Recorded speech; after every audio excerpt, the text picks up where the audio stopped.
Coucou, j'avais pas prévu de filmer ça dans cet état-là, mais bon, c'est comme ça.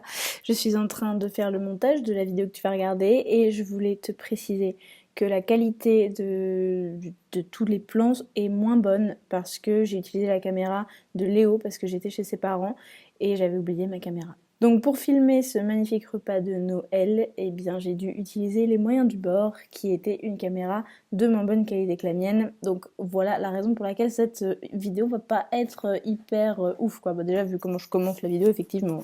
Bref, je te laisse à ce repas de Noël absolument décadent. Bienvenue dans une vidéo qui arrive à point puisque je vais te proposer un menu de Noël complètement vegan et qui ravira les papilles de tout le monde. Ça implique de passer plusieurs heures en cuisine mais le résultat est juste bluffant. En entrée, j'ai fait des onion rings avec une sauce tzatziki. En plat principal, des lasagnes hallucinantes avec une salade en accompagnement. Et en dessert, un gâteau décadent au chocolat et au beurre de cacahuète avec une base brownie et 2 couches de ganache. J'ai décidé de te montrer ce que j'ai fait dans l'ordre chronologique au cas où tu voudrais le reproduire chez toi.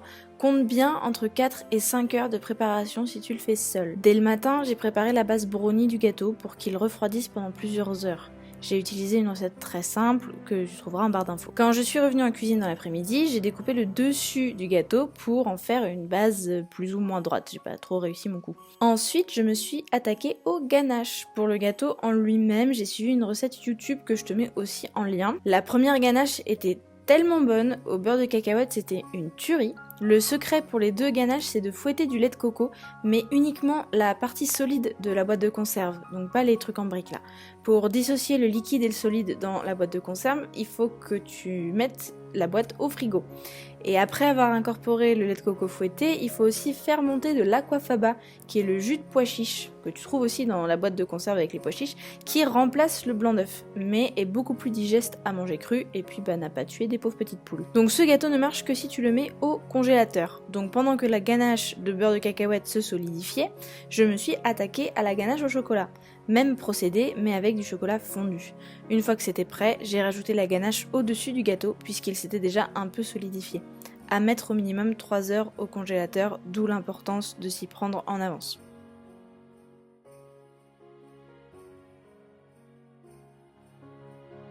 Ensuite, j'ai commencé à découper les légumes. J'ai fait les anneaux des onion rings au début et je les ai mises au frigo en attendant, puis j'ai découpé les oignons pour la bolognaise de la lasagne. D'ailleurs, j'ai rarement autant pleuré en épluchant des oignons, franchement, c'était des gros barbares. Pour la recette de la lasagne, j'ai suivi ma propre recette que j'ai écrite sur Bertine l'année dernière, donc tu trouveras aussi le lien en barre d'infos. Le plus long, c'est d'émincer les légumes, donc céleri, carottes, oignons, champignons, mais après, la bolognaise cuit toute seule pendant au moins 25 minutes. Et d'habitude, je cuis mes lentilles moi-même, mais au vu de tout ce que j'avais à faire en quelques heures, j'ai préféré les acheter en conserve pour cette fois. Et puis ensuite, dans la poêle, poêle wok hein, bien sûr, vin rouge, sauce soja, chair de tomate, et j'ai pu prendre une petite pause le temps que ça cuise. Puis j'ai tout assemblé, la lasagne était énorme, mais vraiment gigantesque, et j'ai fait beaucoup trop de béchamel, ce qui a fait que c'était délicieux, mais que ça a coulé partout dans le four, donc ça faisait de la fumée, c'était terrible. 45 minutes à 200 degrés pendant lesquelles j'ai coupé et assaisonné la salade, ça m'a pris 5 minutes max. Puis j'ai fait le tzatziki avec du persil, 400 g de yaourt soja nature, de l'huile d'olive, du sel et du poivre. C'est délicieux et hyper simple, je fais ça tout le temps pour accompagner en sauce, c'est nickel.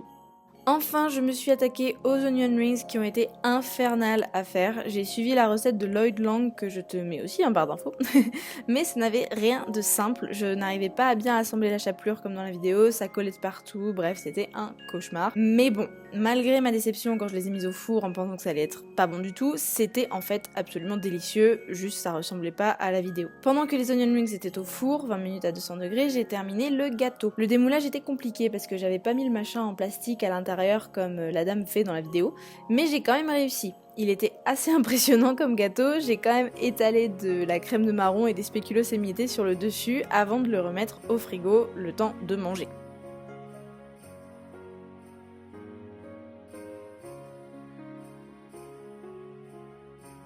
Et voilà, c'est fini. Le résultat était franchement délicieux. Les onion rings étaient croustillantes, fondantes à l'intérieur et juste décadentes alors qu'elles avaient à peine de l'huile.